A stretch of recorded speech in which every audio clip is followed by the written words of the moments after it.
But if you with me, I'll mop the floor with you. I love it. Like if you were waiting on Disney, like it's time to go right now with all of the characters back. It's just like so special. We're starting out this week's new arrivals with this adorable pink gingham ruffle top. I often think about the different characters I play in everybody's story.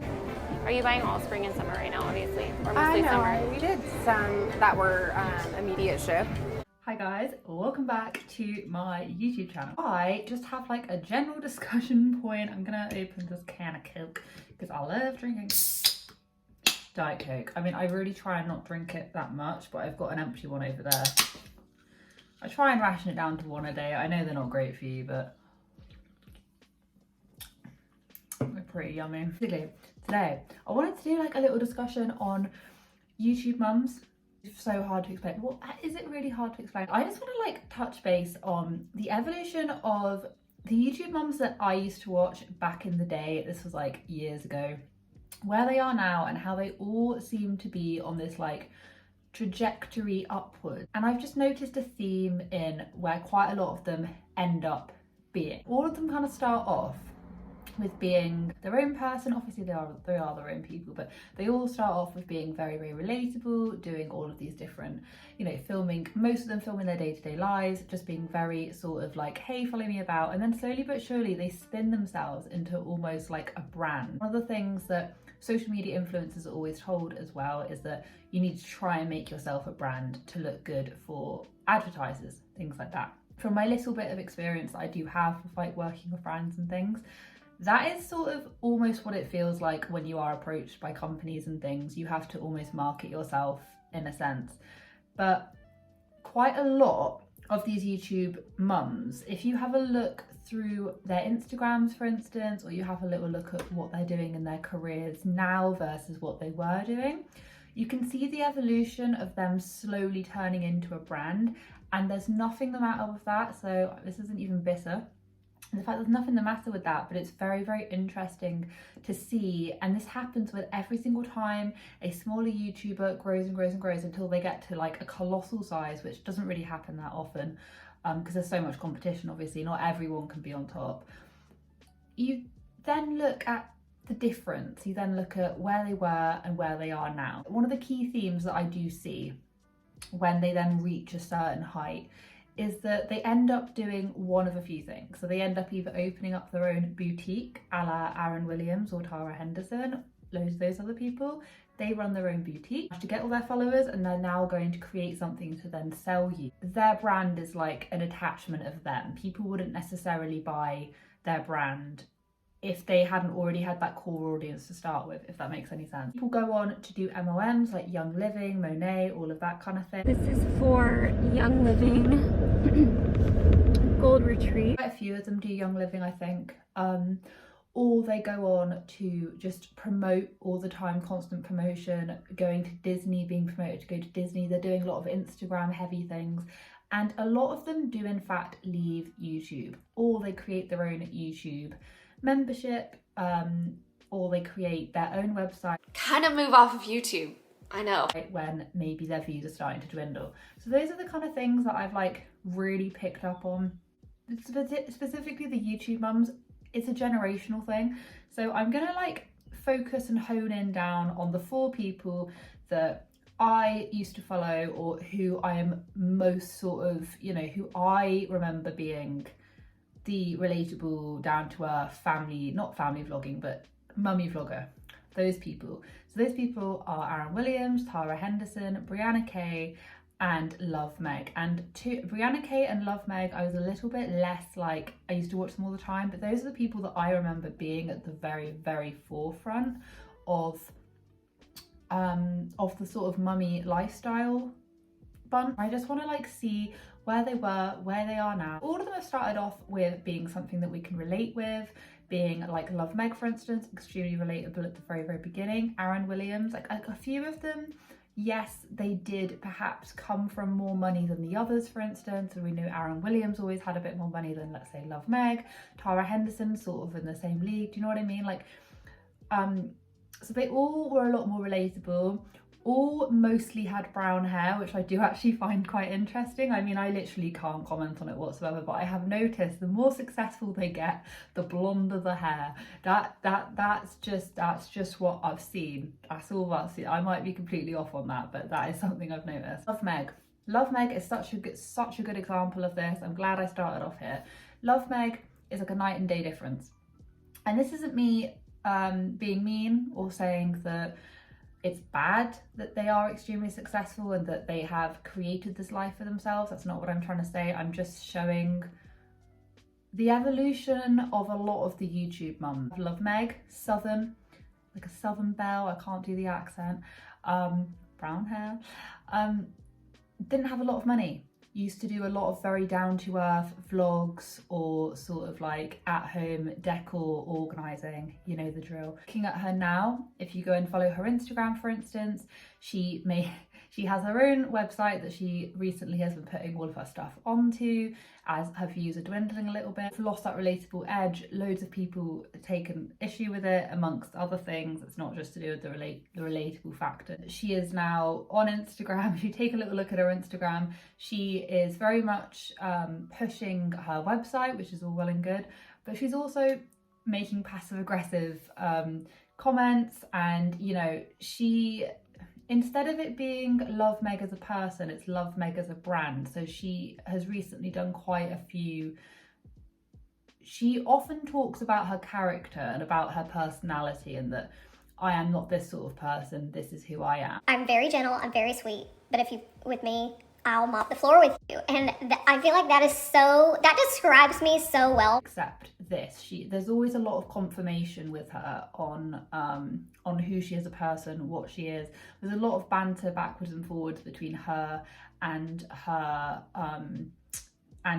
followers. There's a lot of that going on pretty much all the time. It's sort of become less about watching her, what she's doing, more so what is she doing as Love Meg, Meg Hickman. It's now Love Meg. If you're constantly having to tell people what sort of a person you are, you've sort of already lost that relatable touch, because you're sort of pushing out this vision, this idea of you. And she summed it up quite well in this Instagram story that she did. I often think about the different characters I play in everybody's story.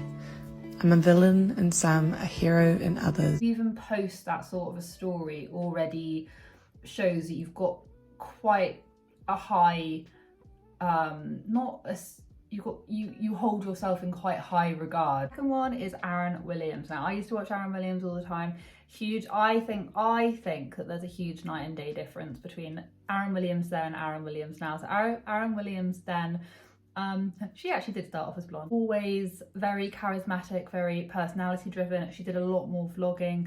She was a lot more open with her audience. There was definitely a shift where she started getting a lot of negative attention, so she then started withdrawing herself. And she's been focused really, really, really heavily now. If you go and check on her Instagram, go check what they're doing.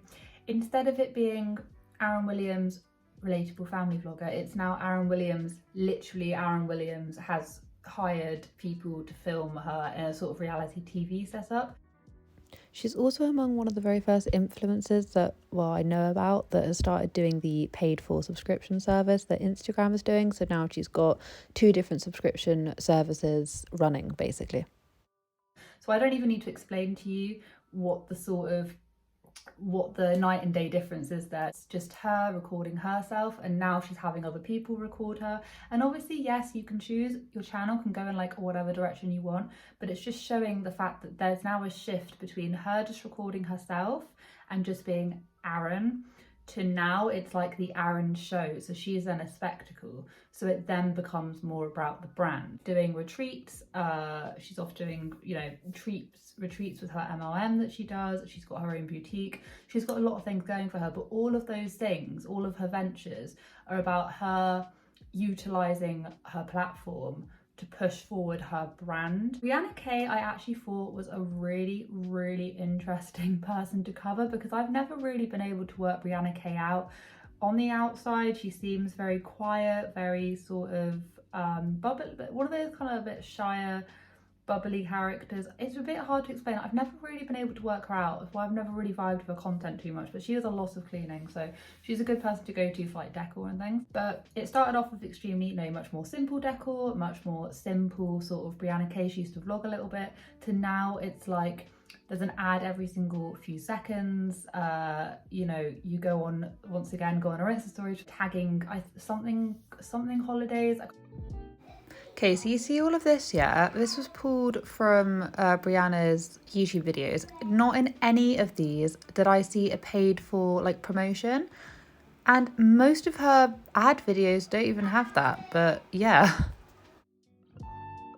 Huge thank you to her for just like making this birthday trip happen for Landon, because it never would have happened. I will have small world vacations here. Obviously, like disclosing we are friends, but I just feel like if you're overwhelmed or like don't know where to start planning Disney, or maybe want to try like Disney Alani and it's new. And she's all of a sudden off on this thing, but she doesn't actually disclose that it was an ad, although she is recommending something. So whether or not you were paid, it's a bit dodgy, that I think, whether or not you were paid to actually promote your trip in that, if it's a recommended thing, or even if you highly recommend it in a regard, if you have had any contact with the people, which I think she had, then you probably should mention in your story that it's some sort of a promotion. But I'm really not sure how that sort of stuff on Instagram works. I'm more clued up with YouTube, not Instagram. So now all of a sudden she's doing very mum boss, you know, combative.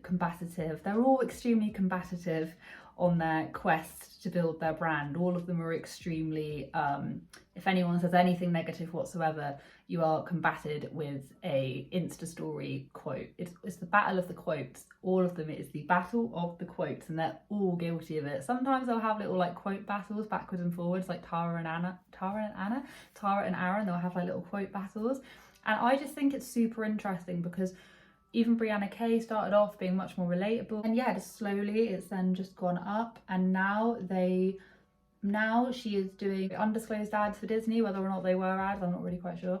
And you know, she used to do a lot of how-to tutorials, and it was much more following her as a person, but now she's very much, nearly every single story is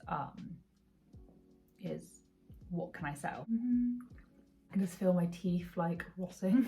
Person that I'm gonna come into contact with. No, the last person, Tara Henderson. Now she became friends with Aaron, and then Aaron pretty much raised her. As far as I'm concerned, I started following Aaron before I followed any of these guys, and I never even heard of Tara before. Aaron Williams basically said, she is my new friend, and they went on a trip together with a load of the other ones, like that little trip that all went a bit wrong. And yeah, they basically raised her up, and now she is like ahead of Aaron, but you know, they basically collided and their fan bases grew together. Tara, I'm not quite sure where she really started off with, but Tara is the only one really out of all of them that still, in my mind, tries to hold down a very, I think she says working mum, that she is very much a stay-at-home, work-at-home mum. She still does the morning routine, she still does the cook with me, the clean with me, she sort of does all of it together. But once again, I mean, I think she is the worst culprit out of all of them. She's got a boutique called Typically Blush. Well, she used to do all of these very relatable stay-at-home mum content. She used to do a lot of that. They are extremely well off now, and she is a type of person that she has quit. I think she quit Young Living, and now she's doing another MLM, has got her own boutique, Typically Blush, and she's also, I think she's doing other things up, but she still maintains her YouTube, I am a relatable mum. And there's nothing necessarily the matter with that, but it's a lot more interesting with her case to be able to see the night and day difference. You have to look at her 1-year-old's birthday party to realise that it's all an ad. Everything's an ad. Even if you go on her Instagram, everything's Typically Blush. Everything's, hey, I've got this in store. She is, in my mind, the epitome of she is a brand. Her herself, everything she does is in line with her brand. Everything is very much in line with her brand. I feel that when people watch these mums, or any mum, this isn't a dig, this is saying that if you watch any of these mums that have gotten to a certain level in their popularity, in their money that they earn, all this kind of stuff, their longevity on YouTube, if you watch them now, it's no longer them as a person, it's them as a brand. And some people really don't mind this, and they're just celebrating the fact that they've gotten to that level.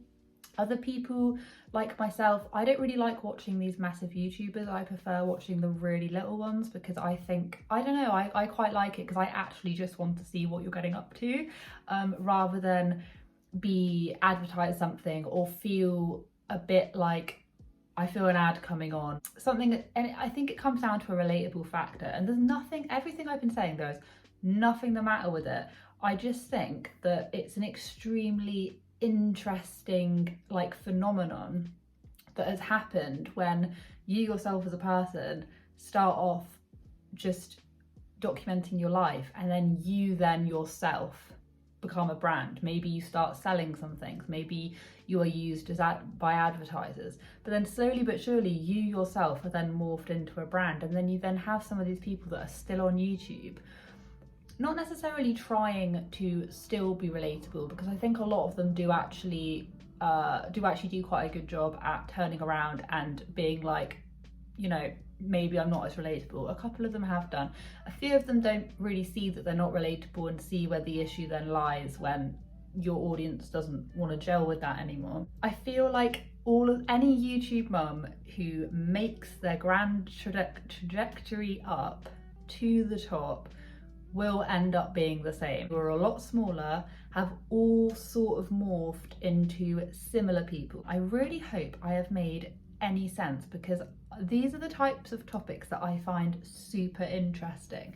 Looking at, I swear on my life, right, I was saying this to my partner that I would have loved to have gone into like PR or something, like, you know, public relations. I find the sociology of it all so unbelievably interesting. I just find it fascinating, and I love talking about it, and I wish I had like more education on what I'm actually trying to say, because I'm sure there's like proper terms for it all. Like I say, if you still watch any of these people, it doesn't matter. I still watch some of them from time to time. No issue with it whatsoever. Yes, pretty much all of them have their own bugs and bears. They have obviously done extremely well to get themselves to that level. It's just when you get to that level, they all sort of are the same. Their motives are all sort of the same. And it's just because it's just probably the natural way that it will be. And it's probably like that of a lot of other people. It's just that the mummy sphere is the sphere that I'm well versed in, so that's just sort of what I've seen. I hope you did enjoy this. It was much less people focused and more, well, it was people focused, but it wasn't like a story. It's just something I've noticed, and I've always wanted to talk about it. I really hope you enjoyed it. Please remember to like, comment and subscribe. I'm nearly at 3,000 subscribers, which is absolutely madness. I never ever thought I'd ever get here, so if you're not subscribed, please subscribe. Please make my day. Yeah, I would love to get to 3,000 by like, don't know, July, something like that. That would be awesome, because then it will be like 2 years on YouTube. That would make my day. But yeah, thank you so much for watching. Have a wonderful day wherever you are in this world. Please remember to like, comment and subscribe. Oh, my cat would have said goodbye, but he's having a little nap. Thank you so much for watching. Mwah.